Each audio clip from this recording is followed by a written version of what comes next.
मेथीची भाजी खायला कंटाळा येतो लहान मुलांना किंवा आपल्यालाही. तर कधी-कधी असं वाटतं की मेथीचे वेगवेगळे पदार्थ बनवून खावे. तर लहान मुलांना तर मेथीची भाजी बिलकुल आवडत नाही. कधी-कधी कंटाळा करतात खाण्यास. तर मेथीची भाजी त्यांच्या पोटामध्ये जाण्यासाठी आपल्याला वेगवेगळ्या प्रकारचे पदार्थ बनवून खायला घातलेच पाहिजे.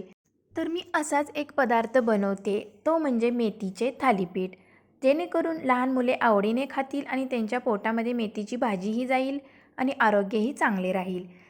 तर वेळ न लावता आपण बनवूया झटपट बनणारे मेथीचे थालीपीठ. नमस्कार, सीमाच बेस्ट किचनमध्ये तुम्हा सर्वांचं खूप खूप मनापासून स्वागत आहे. तर इथे मी स्वच्छ अशी धुवून साफ करून मेथीची भाजी घेतलेली आहे. ती आता आपण अशी कट करून घेऊया. तर एकदम जास्त पण कट करायची गरज नाही, थोडीशी जाडसर ठेवली तरी चालेल. तर अशा प्रकारे आपली इथे मेथीची भाजी आणि थोडीशी कोथिंबीरही मी कट करून घेतलेली आहे. तर एका बाउलमध्ये मी इथे ज्वारीचं पीठ घेतलेलं आहे 1.5 कप. तर ज्वारीचं पीठ आपल्याला घ्यायचं आहे 1.5 कप आणि बेसन घ्यायचं आहे आपल्याला अर्धी वाटी. तर इथे फक्त मी 2च पिठे वापरणार आहे. तर मेथीची भाजी बारीक चिरून घेतलेली होती ती घालूया. तर मेथीची भाजी आपल्या आरोग्यासाठी खूप अत्यंत चांगली असते.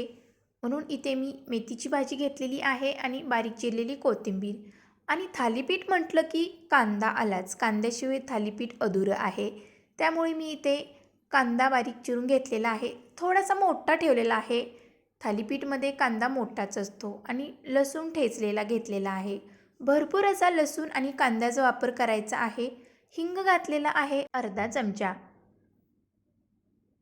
तर नंतर घालत आहे इथे मी चाट मसाला. तर चटपटीत थालीपीठ लागण्यासाठी चाट मसाला वापरलेला आहे. तर इथे मी वापरत आहे लाल तिखट.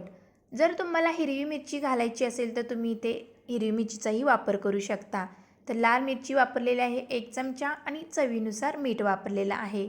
आणि थोडीशी कसुरी मेथी. कसुरी मेथीचा फ्लेवर खूप छान येतो. तर नाही वापरली तरी चालेल, कारण की आपण मेथीची भाजी वापरलेली आहे. नंतर घातलेला आहे इथे थोडीशी हळद. आपल्याला चिमूटभरच हळद घालायची आहे, जास्त घालायची नाही. तर नंतर इथे मी जिरे घातलेले आहेत अर्धा चमचा. तर नंतर इथे मी 2 ते 3 चमचे पांढरे तीळ घेतलेले आहेत. तिळामुळे खूप छान टेस्टी खमंग थालीपीठ लागते. तर आता हे सर्व आपण मिक्स करून घेऊया. तर हे बॅटर आपल्याला एकदम जास्त पातळ करायचं नाही. जसं आपण भाकरीचं पीठ मळतो तशा प्रकारे आपल्याला इथे मळून घ्यायचं आहे. तर अगदी थोडंसंच पाणी घेऊन आपण हे पहिल्यांदा मळून घेऊया. जास्त पाण्याचा एकदम वापर करायचा नाही. लागेल तेवढंच आपल्याला पाणी घालून हे मिक्स करून मळून घ्यायचं आहे. तर थालीपीठचं पीठ घट्टच असतं. जसं भाकरीचं पीठ आपण मळतो तशा प्रकारे थालीपीठचं पीठ मळायचं आहे. तर कांदा आणि लसूण थालीपीठमध्ये भरपूर वापरावा. त्यामुळे टेस्ट फार छान येते थालीपीठला. तर इथे आपलं पीठ छान मळून झालेलं आहे थालीपीठचं. बघू शकता कांदा आणि मेथीची भाजी दिसत आहे. तर खूप छान हे थालीपीठ बनणार आहे. तर 2 मिनिटासाठी आपण हे तेल लावून बाजूला ठेवून देऊया.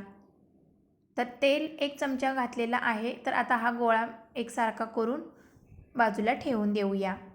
तर थालीपीठचं पीठ मळल्यावर जास्त वेळ ठेवू नका, लगेचच थालीपीठ थापायचं आहे. तर ही एक छोटीशी टीप लक्षात घ्या.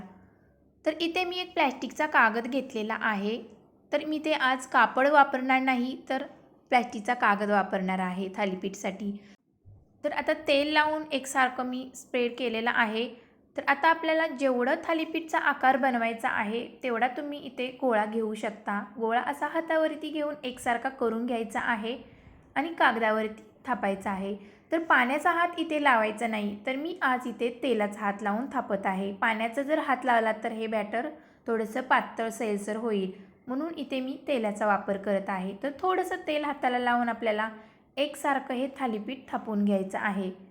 तर थालीपीठ एकदम जास्त पातळही नसते आणि जाड पण नसते. मीडियम साईजचं थालीपीठ थापायचं आहे. तर बघू शकता इथे थालीपीठ छान थापून झालेलं आहे. तर आता हातावरती असं पलटी करून घेऊया. तर अलगद असं हे थालीपीठ निघत आहे. इकडे मी लोखंडी तवा पण ठेवलेला आहे. तर तव्यावरती थोडंसं तेल घालूया आणि हे थालीपीठ तव्यावरती सोडूया. तर दोन्हीही बाजूनी आपल्याला हे छान खरपूस असं हे थालीपीठ भाजून घ्यायचं आहे. झटपट हे थालीपीठ भाजलं जातं. बाजूने तेल सोडूया. तर आता हे पलटी करून घेऊया. तर लगेचच भाजलं जातं दोन्ही बाजूने. तर लोखंडी तवा वापरलेला आहे, त्यामुळे झटपट हे थालीपीठ भाजलं जातं. तर अशा प्रकारे आपलं हे दोन्हीही बाजूनी छान खरपूस थालीपीठ भाजलेलं आहे. आता काढून घेऊया आणि अशाच प्रकारे हे दुसरेही थालीपीठ थापून घेऊया.